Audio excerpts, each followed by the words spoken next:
In this video, we're going to cover 3 mistakes that you absolutely must avoid doing when working with money partners in real estate.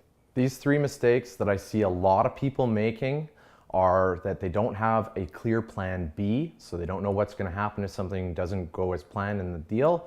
They also don't have a clear exit strategy when they're dealing with these money partners, as well as the last tip is that you're often giving away way too much of the deal and you're overpaying your money partners. So let's jump into it and get started.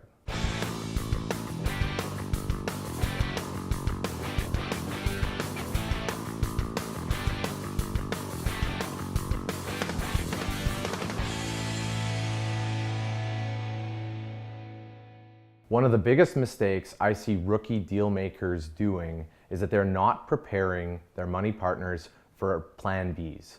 So what I mean by this is, let's say you're doing, for example, a rent-to-own deal.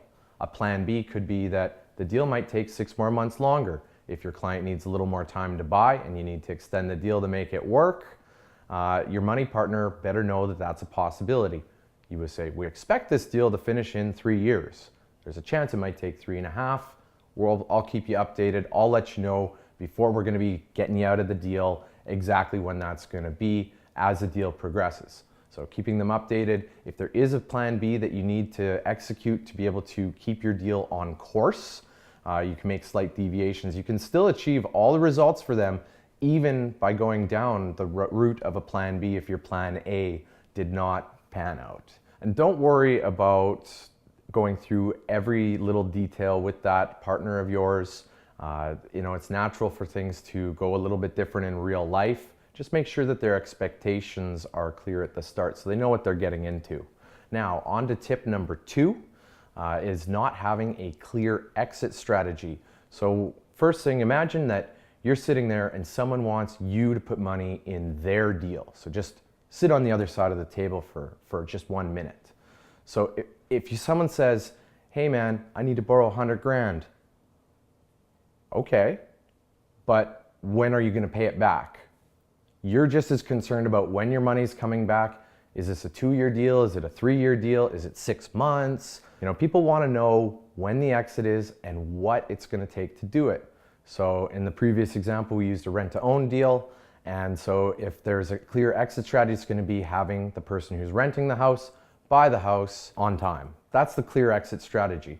And by reassuring that person that, hey, we're going to be building up deposit credits with them, they're going to have enough money, we're going to work with them so their credit's there, they'll be able to get a mortgage when we work with them.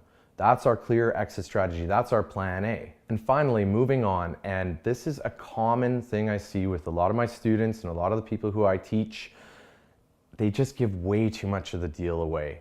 For example, I had a student of mine in the summertime. He came to me, he said, John, I got this great deal. It's going to be his first deal. And he didn't just go out and find a little deal. He went out and found a pretty big deal. This was like about a $700,000 property that it looked very realistic that he could turn it into about a $900,000 property and make some money. But he was so anxious to get this deal. And so I gave him some tips. He went out to his network. He went out to find this money. And he couldn't find it when he initially went out, and that's fine. We don't all get it the first time. But what I like is that he kept trying. And I said, well, I want to help you out a little bit. Tell me, we went through all the details of this deal, and he said, John, I'm so desperate to just get a deal done. I will pay like $150,000, even all $200,000 of this profit just to get this deal done. And for starters, that just reeks of desperation. He is desperate to get this money, and the money partners always can sense that. So by giving them too much, it might just seem way too good to be true, and they're going to avoid you. And secondly, you always want to make sure that you're receiving a fair level of compensation. So that guy, he would have been working, he would have done that whole deal, he would have done it for free. He could have written about it in his newsletter. He was hoping to use that as momentum to be able to get more people coming to him. But if he's overpaying them from the start, they're going to expect it all the time, and you'll be working for free. You need to be able to get lunch too. So those are the 3 mistakes that I see a lot of rookie deal makers making, and all you have to do is change that little bit, and you won't appear like so much of a rookie, and people will treat you like the professional that you're appearing to be. So if you want to learn a bit more of this, there is a private Facebook group where I teach and coach some people. You're welcome to come join it. Link is in the description. And I also write a monthly newsletter. This is a way for us to be able to keep in touch. I write it myself. I send it to you from my email address to yours. You can reply to it. We can be in touch that way.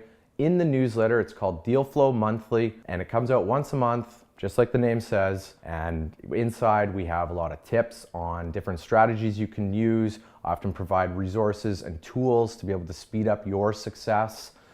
There's market forecasts and analysis in it. I think you'll find a ton of value. Come sign up to the newsletter. The link is in the description below as well. My name is John Simcoe. Make sure you click that subscribe button, and we'll see you next week.